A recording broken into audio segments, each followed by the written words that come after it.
Hello guys, it's Chummatsunder here doing another Bakugan discussion, this time on Systemless BakuTech. So, for the sake of my own convenience, I'm going to be probably just referring to these as BakuTech Originals, that's what I've always called them.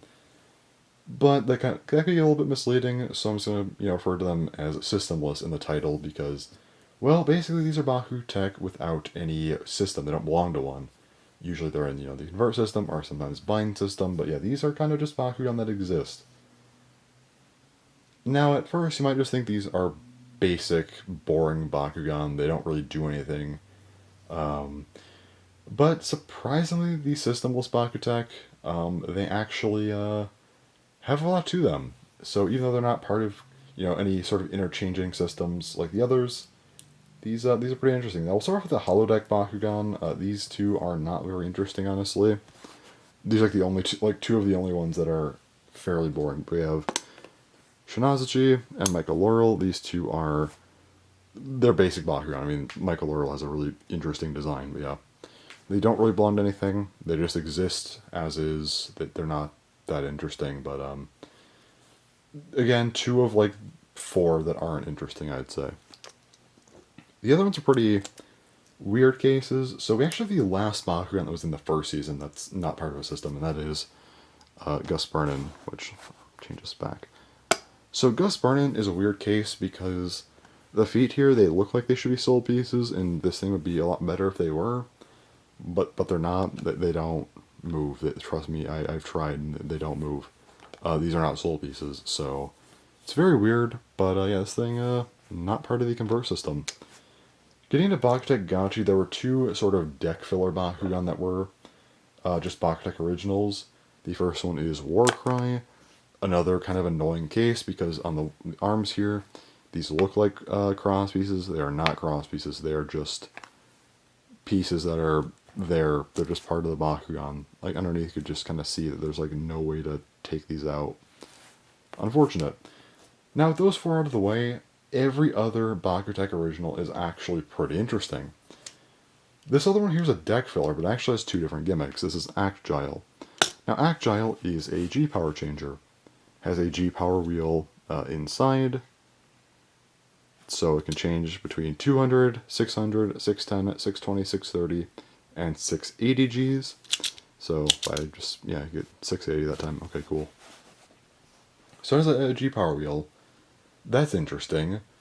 But also, it has a second gimmick. It's sort of a Baku closer, like Hakapoid from Gundalian Invaders.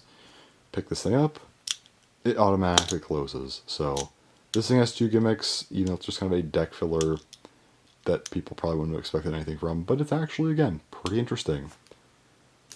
And now we have the 36mm BakuTech originals. These basically sacrifice being part of a system for just being very, very interesting Bakugan. We'll start off with Nagadaja. This thing doesn't have a specific gimmick, however, it's just giant. As you could probably see, this Bakugan is just huge. It takes up a ton of the card. Like if I put the head to the edge of the card here like that, the magnet is barely even on the card anymore. There's like more than an inch of the Bakugan hanging off the card. This thing is just huge. That's its gimmick. It's ridiculous. Another one here is Tornado. This one has another special gimmick. Basically, it has a free spinning part here. Well, a spinning part, I should say. It spins on an axis where it's kind of locked to being in its main position. It could spin 180 degrees from, well, let me grab it, from this way to this way. It's an interesting gimmick. It's nice to kind of deflect Bakugan. It works, although it only has like a 90-degree angle point rather than 180 when used practically, because when you turn it, gets to about the 45-degree point, but then you see the rest of the Bakugan just start to turn, so it does work, but maybe not as well as it should, but also, it deflects Bakugan. It's a weird gimmick, but hey, again, it's something else. It's more interesting than a lot of other BakuTech, and probably more interesting than sort of the title of, being a BakuTech original or systemless BakuTech would lead you to believe.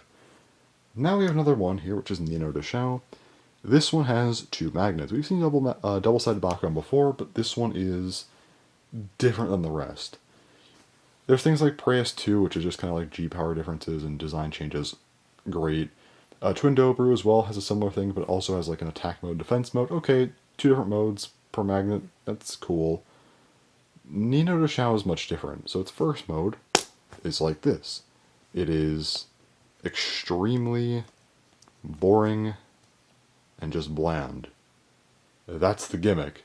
One side is absolutely ridiculous, while this side is kind of a dud. It's almost like a balancing mechanic where if you know magnet positioning, you can get one side fairly consistently, but you still run the risk of getting a bad mode, so it's a really strong Bakugan with risk to it. Interesting way to incorporate a double-sided gimmick into a Bakugan. I kind of like that. And for the sake of gameplay, I kind of wish it wasn't there, obviously, but I get why they did it. Yeah, here's the other side. This thing is like, with the momentum of rolling a Bakugan, obviously I just dropped it there. It jumps off the card at your opponent, and I would say it's the strongest attacker in the game in that sense, especially with pop-out force, but obviously there is a risk to using it, so maybe not a perfect Bakugan, but it is still a very cool Bakugan nonetheless. Speaking of mode changes, we have Yoransha 4. This thing also has mode changes. There are Bakugan with mode changes, especially in BakuTech, like St. Aquas has 2 modes, Trifalco has 3 modes, this thing has 4 modes. So it has the most modes of any Bakugan, technically speaking anyway. It opens up like this normally, kind of just a smaller Bakugan that's decent for double stands. However, has different modes, and I'll just quickly close it up. If this tail would wanna... okay, you don't actually need that to close anyway. Moving into mode 2, kind of has a more defensive, shield-like mode here. That's pretty interesting. The third mode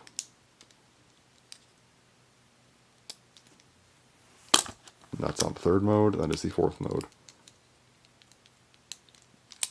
Third mode's like this. When it opens, it's kind of like an attack. I've also heard like some kind of Sky Raider defense argument before for this thing. I don't really think that's exactly right. I don't understand why there'd be a gimmick in BakuTech Ganachi about defending against Sky Raiders, but it is what it is. I guess you could argue it kind of does, but anyway.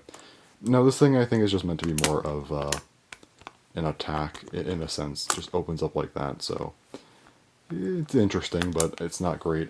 Modes 2 and 3 are kind of whatever. The first mode's good for double stands. However, the last mode here, which we'll get to, does this. It's basically just a big occupancy Bakugan, so yeah. Very, very cool. I think already I've proven why these are interesting, even without a specific system. They're just very, very cool Bakugan. Now we, of course, get to one of my favorites here, Bury Beyond. Bury Beyond, well, I think its gimmick is fairly obvious. It just has this gigantic rubber band. It's a barricade. You're not meant to be able to land on a card when this thing is there. Even horizontally, this thing takes up the entire card. So yeah. So vertically, yeah, this thing, you're not landing. If you hit the sides of it, you can sort of like get it to be offset. So like if you hit it like here, you might move it, or hit it here or whatever. It's sideways. Now you can potentially, like, crit KO this thing. It didn't crit KO there. Okay. Anyway, it's still like a difficult knock on a crit KO regardless, but yeah, it's easier if you're not facing a barricade, understandably. But yeah, pretty simple gimmick, but it's one that like I never really would have thought of, like a rubber band on a Bakugan to deflect attacks. Very, very cool idea for sure. Next up we have Ozpress, another just big occupancy Bakugan with a rubber band.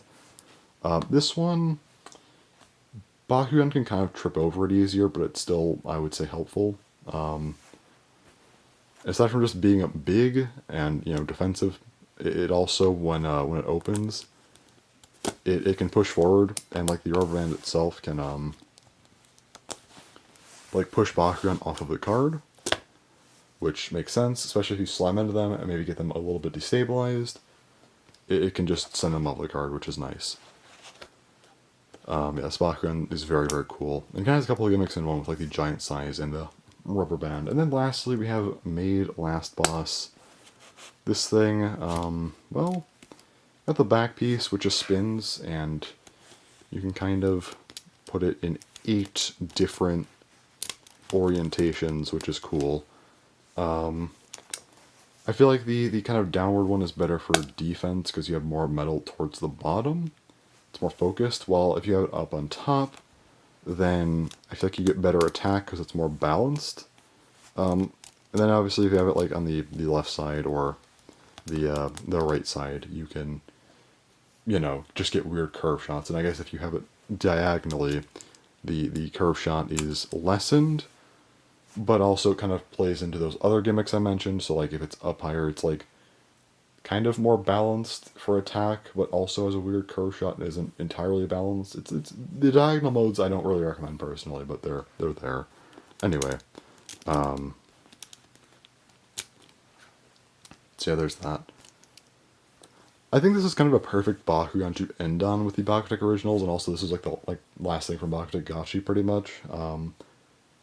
And the reason I like this so much is because the convert system kind of had a lot of ideas like this where you can like mix and match parts to, you know, have weird curve shots and stuff. This thing kind of allows you to curve weirdly, which is nice. Also, you have like kind of the 2 modes that are just normal, like they're pretty straight with, you know, it's kind of the upper or lower metal when it's centered. So that's cool. Just powerful attacks, or maybe a bit more defense if it's on the bottom like this. But again, you could just kind of mix and match left or right, or any diagonal way to maybe lessen it, which kind of reminds me like how some Bakugan have like 4 convert pieces, where if it, you know, you do half metal, half plastic on each side, you know, you can do that, or maybe you get like 2 on one side and then 1 on the other, and then like 1 plastic, 1 on that side as well. The kind of reminds me like the diagonal modes a bit, but yeah. It's just, I feel like it was a good Bakugan to end on, kind of a nice throwback to what the convert system was trying to do in a sense. But yeah, those are all of the kind of the BakuTech originals, the Systemless BakuTech, which hopefully this video kind of proved that, yeah, these things, despite not being part of a specific system, are very interesting. There's literally only 4 of them, which were just older, like, deck fillers that were fairly whatever. But, you know, the other ones are all very interesting. Like, even Actile is cool, and yeah, the rest of the, you know, all the 36mm ones are really, really cool. So, yeah, just a fun video for all of these and kind of what they do. So, yeah. Hopefully it was interesting to hear about some of these, and yeah, that's all for the video. So thanks for watching, and bye-bye.